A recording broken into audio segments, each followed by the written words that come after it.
Hey y'all, welcome back to my channel. If you are new here, my name is Kayla and welcome. I am so sorry I haven't uploaded a video in a while. We are in the middle of trying to build a new house, and as you can see, my setup is a lot different because we're living out of an Airbnb, which is just not very ideal for filming recipe videos and stuff for y'all. But I did manage to get a couple of recipes done before I moved out of our apartment, and one of those is going to be today. I'm going to be sharing 3 low-carb, keto-friendly lunch recipes that you can easily, prep during the week to take with you to school or work.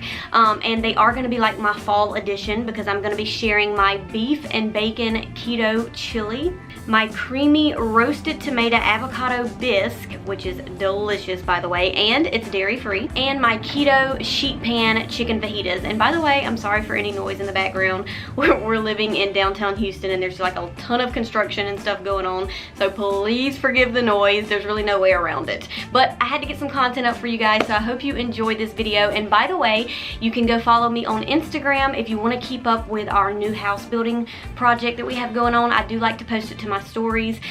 We just had cabinets going in yesterday, so very excited about that. We should be in the new house by mid to late November, hopefully closer to mid-November. And once I get in the house, you guys know I will be back on my regular upload routine. But for now, I am going to try to get in some vlog style videos for you, and I do have another recipe video coming for y'all, so stay tuned. But anyway, let's get into this video.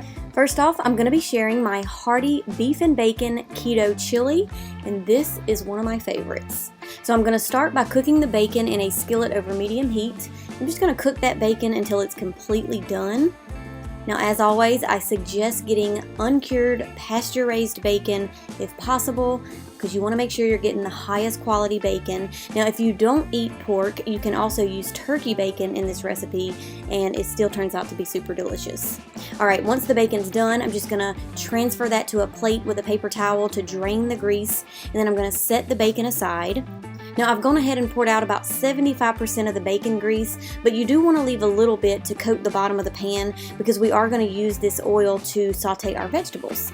So I'm just adding in some chopped purple onion and chopped bell pepper. Now be sure to stir it around to make sure it's coated with all the oil. And just saute those until they're slightly soft and translucent. And now I'm going to add in some grass-fed ground beef. I'm just going to continue to cook that until the beef is browned. Oh, and by the way, I completely forgot to add in the garlic earlier when I was sauteing the onion and bell pepper. So you do want to add that whenever you're sauteing it, but I'm going to go ahead and add it in here. And don't worry, all of these recipes will be listed on my blog for you guys to print off. I'll leave that linked for y'all below. Anyway, once the beef is done, go ahead and drain the grease and then add the beef back to the skillet. Now I'm going to add in some chili powder, Himalayan salt, oregano, cumin, black pepper, paprika, and I even like to add in a little bit of a low-carb sweetener just to give a little bit of sweetness to my chili, and I'm using monk fruit today. Go ahead and give it a good stir to make sure all the flavors are mixed in. Then I'm going to add in the bacon, which I've already crumbled, and just give that a good mix. I'm going to add in some sugar-free tomato paste, and let's mix that again. And then of course I'm adding in some diced tomatoes, and I'm just going to continue to mix. Now, I also like to add in a little bit of baking soda to my chili just to reduce some of the acidity, but that's completely optional. I'm going to add in a couple of bay leaves for extra flavor. And at this point, you really just want to let it simmer for about 30 minutes so that all those delicious flavors get marinated into the beef. And whenever you're ready to serve, go ahead and add all your favorite toppings. I'm going to add some organic cheese. Now, of course, leave this off if you're strict paleo. I'm also going to add some organic cultured sour cream. Now, you can also use coconut milk sour cream for a dairy-free option, some avocado, and a couple of slices of jalapeno, just for a little extra kick. And it is time to dig in. Next up, I'm sharing my creamy roasted tomato avocado bisque.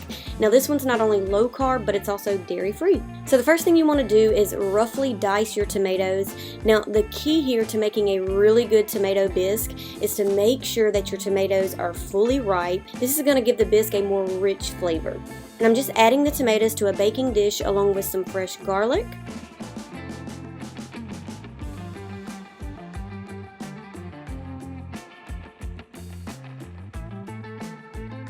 Now I'm going to drizzle some oil over top. Today I'm going to use avocado oil, but really any oil works. Add some sea salt and pepper, and we're just going to roast the tomatoes for about 45 minutes or until they've caramelized. Now we're going to add all of our ingredients to a food processor, starting with the roasted tomatoes, avocado, some coconut cream, dried basil, and a splash of chicken broth. Go ahead and blend that up. I'm also going to add in some salt and pepper and just keep blending until it reaches a smooth consistency.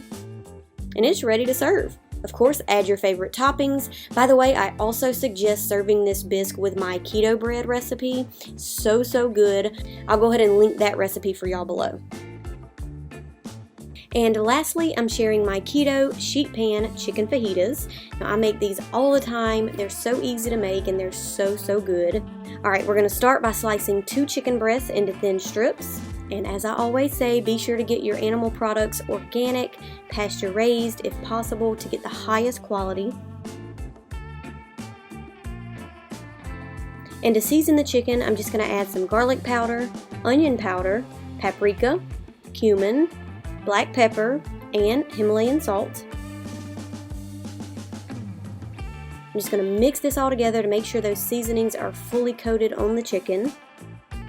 And I also like to add a little squeeze of fresh lime juice. And at this point, it's just as easy as spreading everything out onto your sheet pan, starting with the chicken strips. I'm going to add some sliced purple onion and bell pepper in different varieties of colors. Now, of course, you can get creative with the vegetables that you add. And then I'm just going to drizzle a little bit of avocado oil over the vegetables, add a little bit of salt and pepper, toss them real good to make sure all the vegetables are coated with the oil. And now I'm going to bake this for about 15 to 20 minutes or until the chicken is fully cooked through. And when ready to serve, you can either add this fajita mixture to lettuce wraps like I'm doing here. Now, I also like to use the Siete Foods almond flour wraps for these as well. But either way, these chicken fajitas are definitely my go-to for a quick, healthy lunch recipe.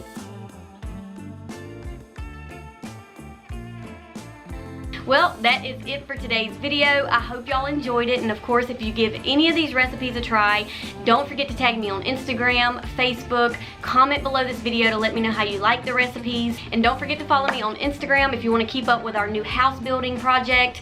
But yeah, so I'm going to try to get some more videos up for y'all. They may be more vlog style. I do have another recipe video coming, but until then, I'll see y'all in the next video. Bye!